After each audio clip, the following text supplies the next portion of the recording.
name is Clara Winslow, and I'm 35 years old. If you'd asked me half a year ago to describe my life, I would have said it was steady, not glamorous, not tragic, just solid in a way that made sense to me.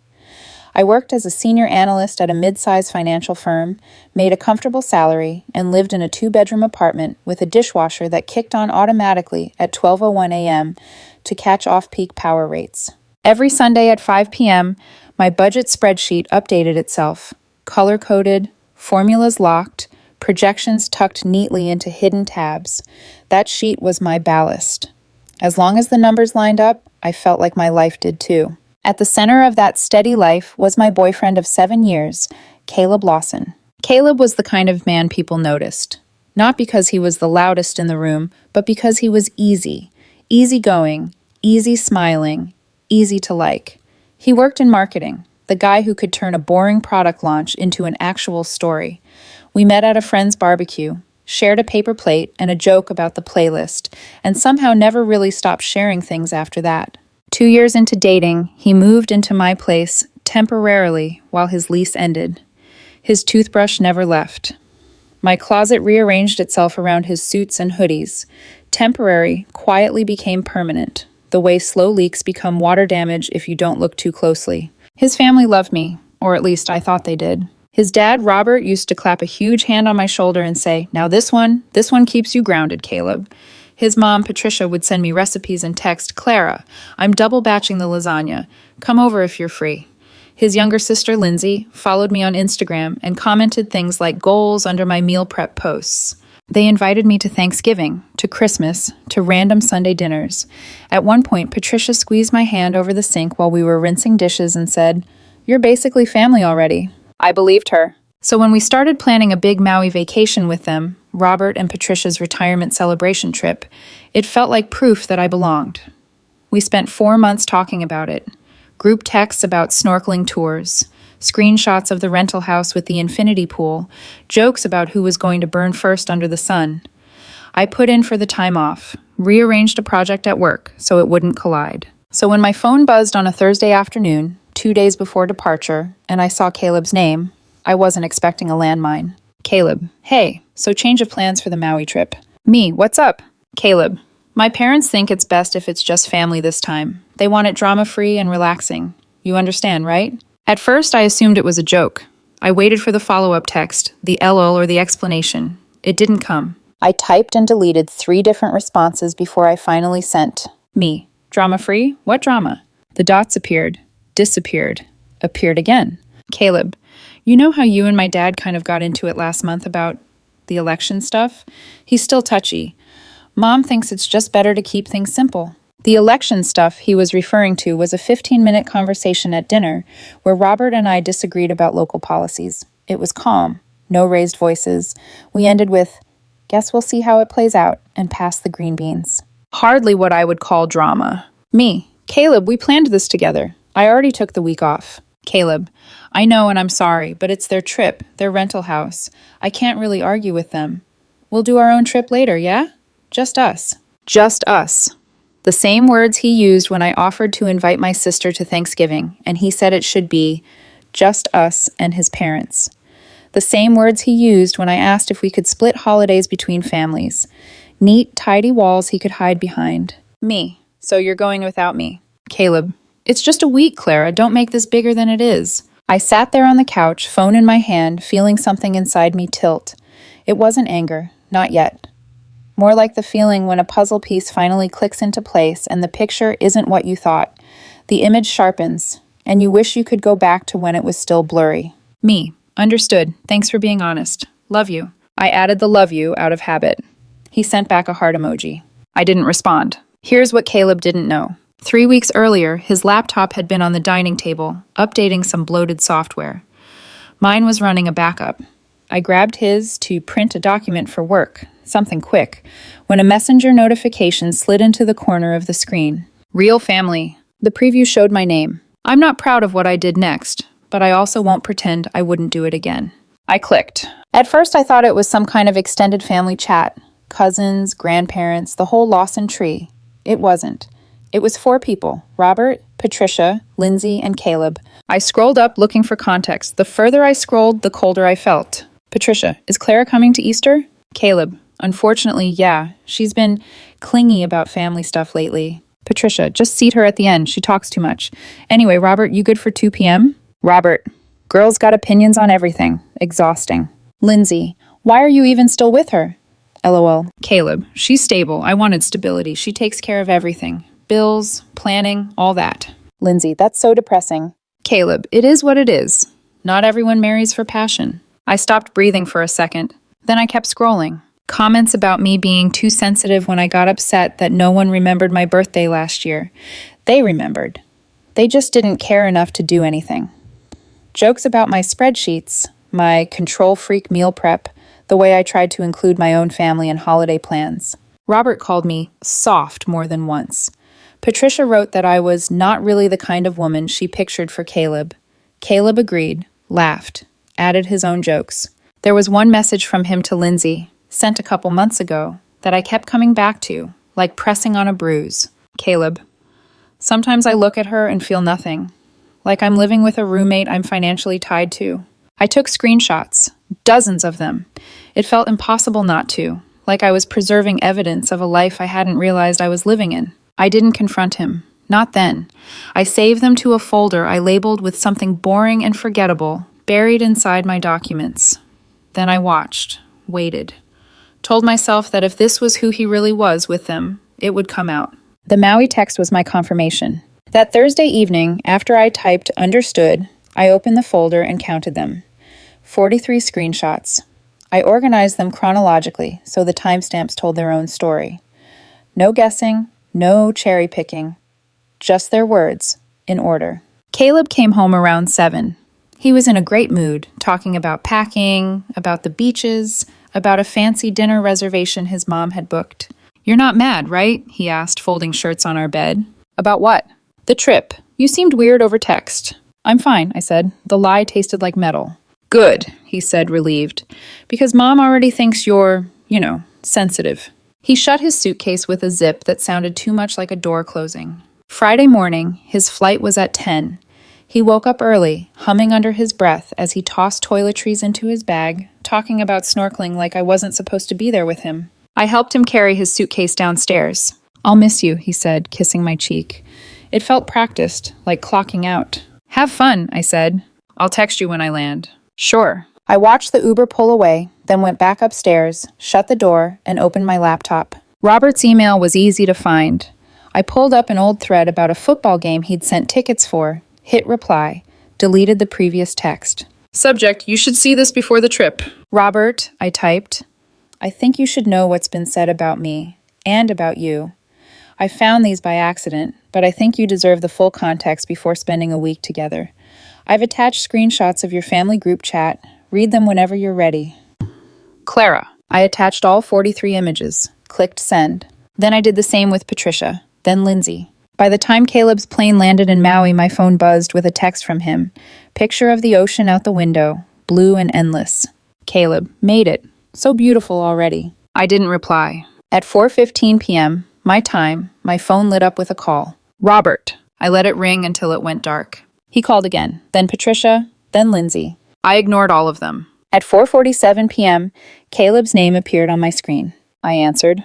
What the hell did you do? He demanded, his voice shaking. Not sad shaking, angry shaking, the way a window rattles in a storm. I took a breath, feeling the calm settle over me, like water in a glass finally gone still. I forwarded some screenshots, I said, that's all. And somewhere in the background I could hear it.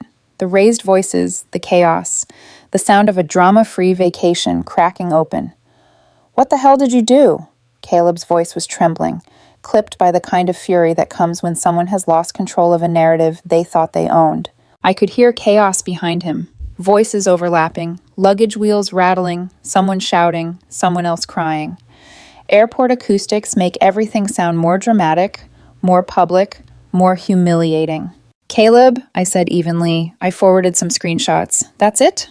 You went through my private messages. I saw a notification pop up. I read what was there. I paused. And I saved everything. Sue me. You blindsided my family. My dad is losing his mind. He's screaming at my mom. She's screaming at me. Clara, what is wrong with you? I leaned back on the couch, staring at the ceiling. You all talked about me for 8 months. I didn't say a word. But sure, let's pretend I created the problem. You did create the problem. You just nuked the entire trip. We can't even leave the damn airport because everyone's fighting. Sounds dramatic, I said. This is not funny. You're right, I said quietly. It's not. Neither were the jokes you all made about me. A long silence. Long enough that I could hear the echo of Robert shouting something like, "Ungrateful," in the background. Caleb must have walked away from the cluster of voices because the background noise dulled. You had no right, he said finally, his voice tight. None. I had every right, I said.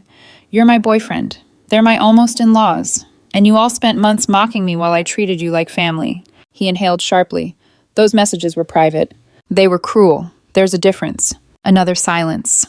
The kind where both people know the truth is sitting in the middle of the conversation like a third party and neither knows how to push it aside. My dad won't let me in the rental car, Caleb said finally, his voice lower, smaller. He told me to figure out my own ride to the house.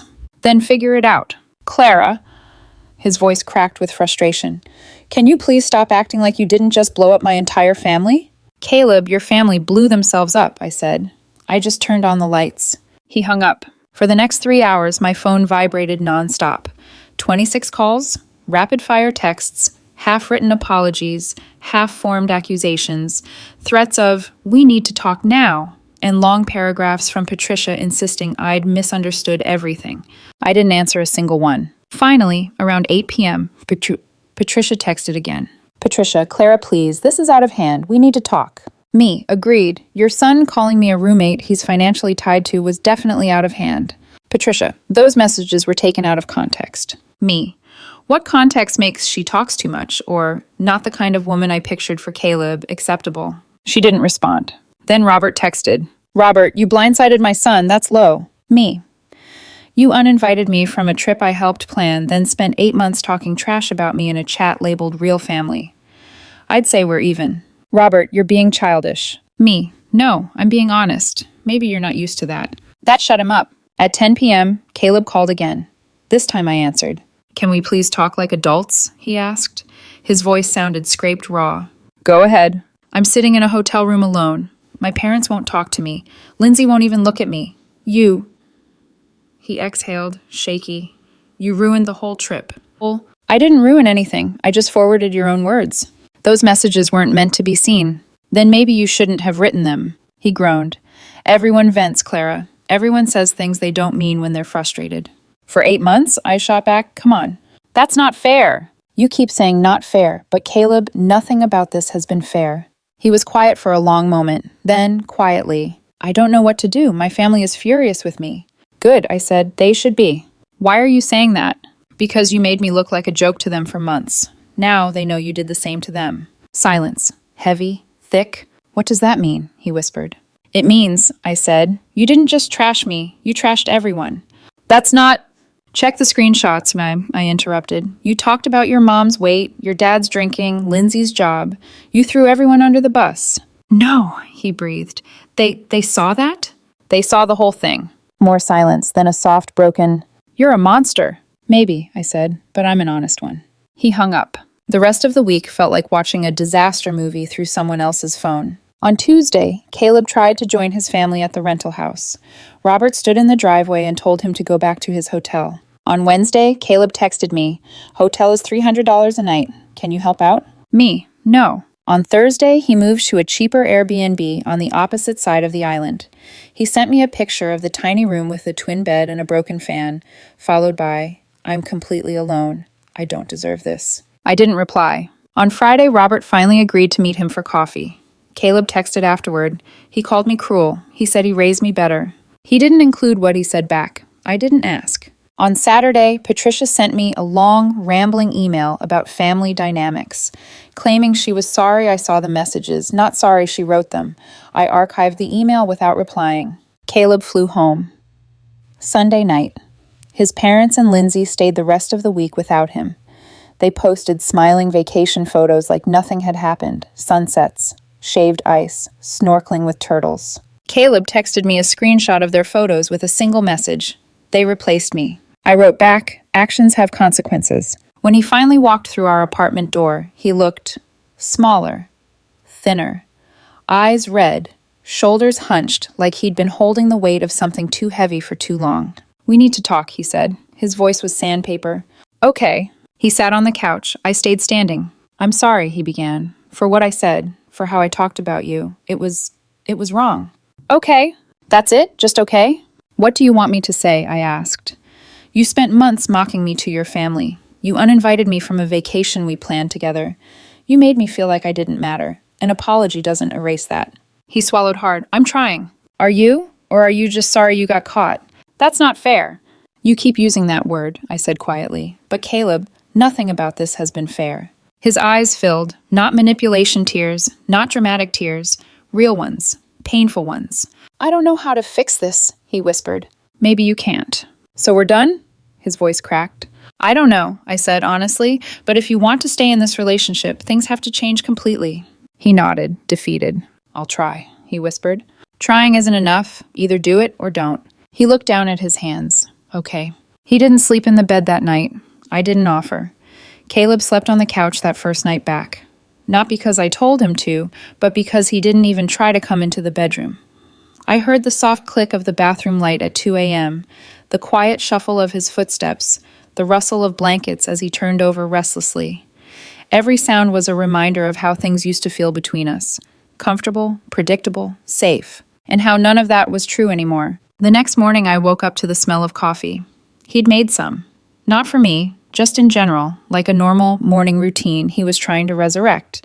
He was sitting at the dining table, staring at his phone with hollow eyes. They're not talking to me, he said without looking up. Your family? He gave a humorless laugh. Who else? I poured myself a cup of coffee, ignoring how his shoulders tensed when he realized I hadn't poured him one too. Once upon a time, that small gesture, me handing him a mug, meant comfort, partnership. Now it would have felt like pretending. What did you expect? I asked. You said things about them too. He closed his eyes, exhaling. I know. Silence stretched between us. Not tense, just heavy. We should maybe talk about next steps, he said finally. Such as? I don't want to break up, he said. I don't want to lose you. I watched him for a moment. The man in front of me looked older than he had a week ago, like the Maui sunlight had burned away the version of himself he'd been clinging to. Then we're going to therapy, I said, weakly, and you're going to show me, not just tell me, that something is changing. He nodded immediately, almost too quickly. Okay, yeah, I'll do whatever.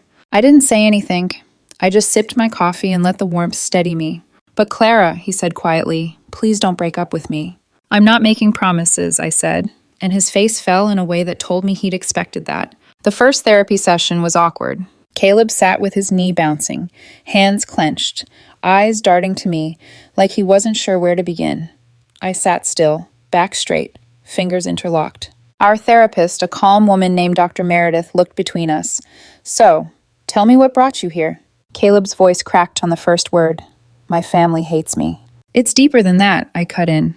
It's about why. He flinched, not from the words, but from the truth behind them. Dr. Meredith nodded. Clara, what do you feel is the central issue? I hesitated. The central issue felt like 1,000 small cuts that had finally bled out. My partner let everyone around him disrespect me, I said, and he joined them. Caleb's face crumpled. Clara, I didn't think it mattered. It was just jokes, I said sharply. Venting?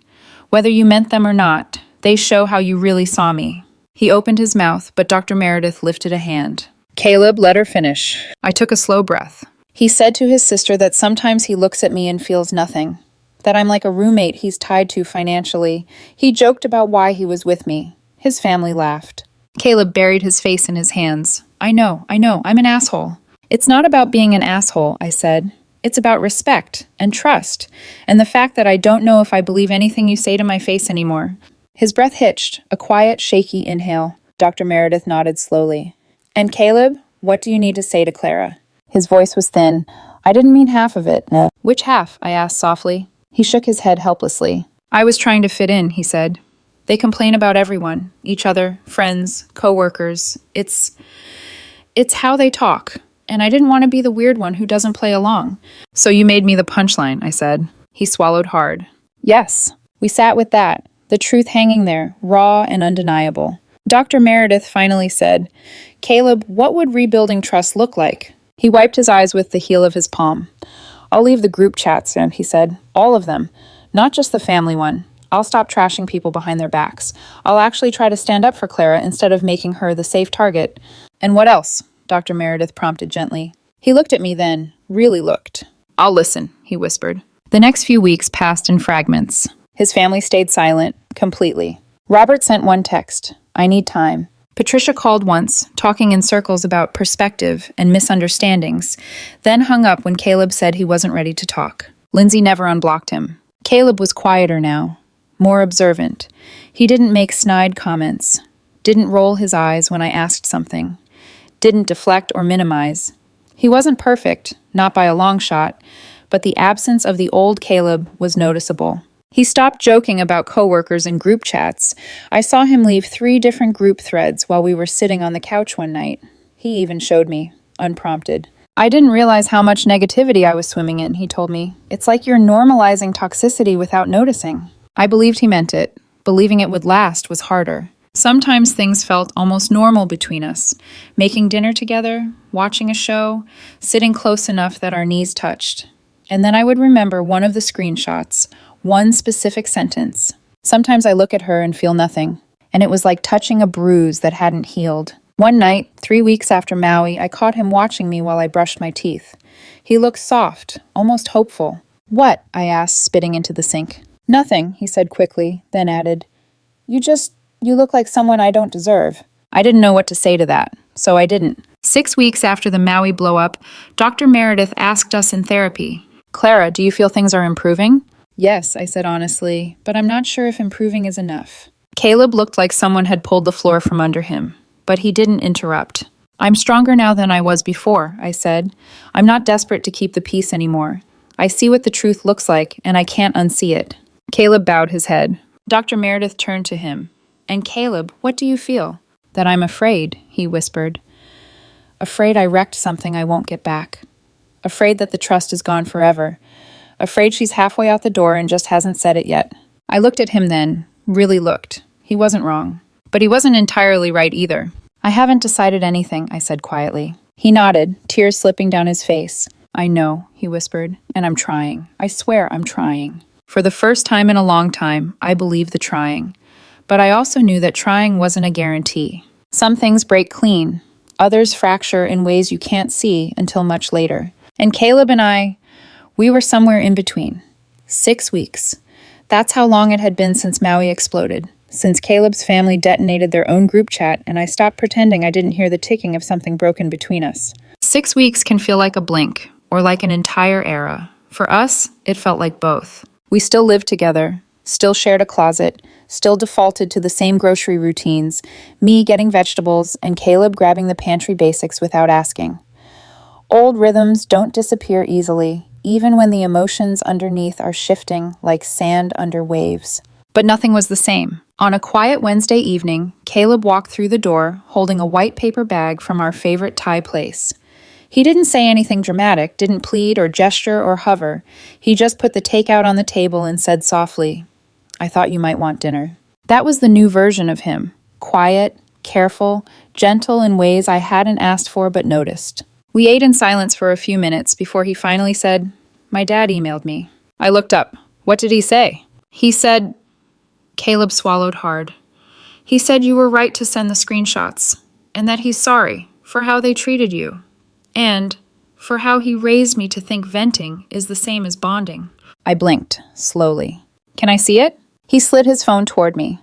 The email was short, shockingly short, given the catastrophe that had unfolded. "Caleb, you were right to send those screenshots. I'm sorry we treated Clara that way. I need time to process things.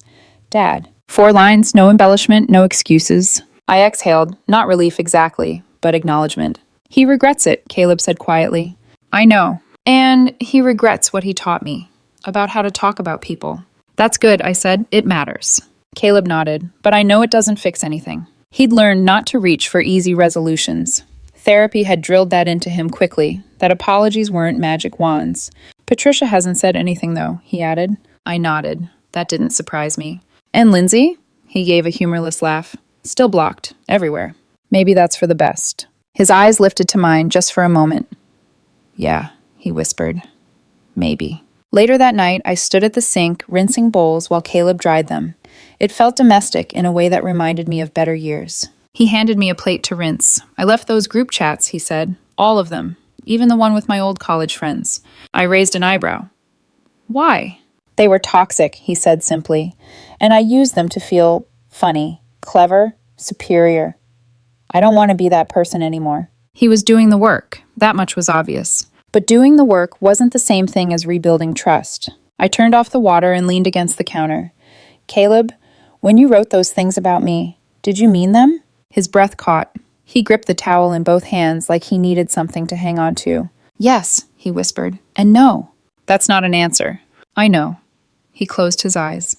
I didn't mean them the way they came out. But I said what I thought my family wanted to hear, what I thought would make them accept me. So insulting me was the price of being accepted? Yes. He opened his eyes, and that's the part I'm ashamed of. I felt something twist in my chest, mourning, anger, exhaustion. Caleb, if you can talk about me like that to fit in, what happens the next time someone expects you to throw me under the bus? He stepped closer but didn't touch me. That's why I'm in therapy, he said. So I don't do that again. So I stop being that person. His voice cracked. Clara, I'm changing. I swear I am. I see that, I said quietly. I do. But, he whispered, but I don't know if it's enough. He nodded slowly, accepted it, didn't fight. That alone showed how much he had changed. A week later in therapy, Dr. Meredith posed a question that unexpectedly gutted me. Clara, she said gently, what would forgiveness look like for you? I stared at the carpet for a long time. I don't think forgiveness is a switch, I said finally. It's not something I decide in one moment. It's something that happens slowly, if it happens at all. And even then, it won't erase what he said. Caleb wiped his eyes silently. Dr. Meredith turned to him. Caleb, what do you hear her saying? That she's trying, he whispered.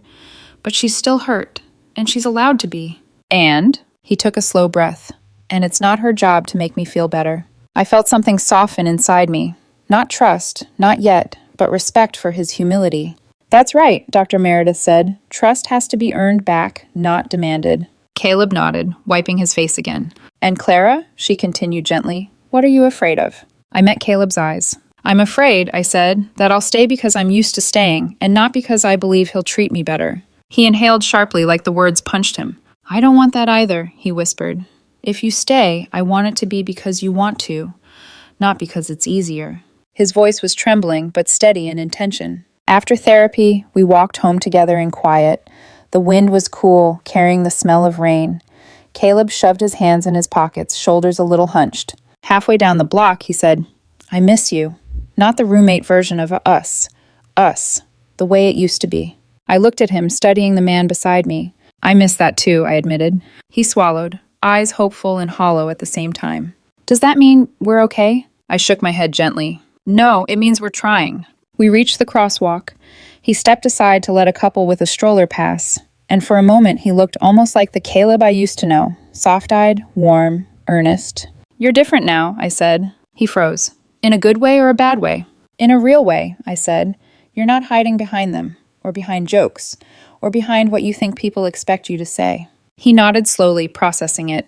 And you, he said quietly, you're stronger now. I had to be. A long silence, then almost a whisper. Do you think we can get back to what we were? I considered it. No, I said. We can't go back. But maybe we can build something new, something honest. His eyes softened, a spark of hope, small but real. I'd like that, he said. So would I admitted.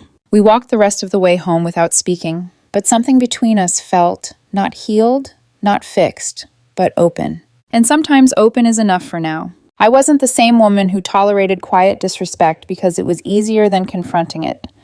I wasn't the version of myself who tried to earn a place in someone else's family at the expense of my own dignity. That Clara was gone.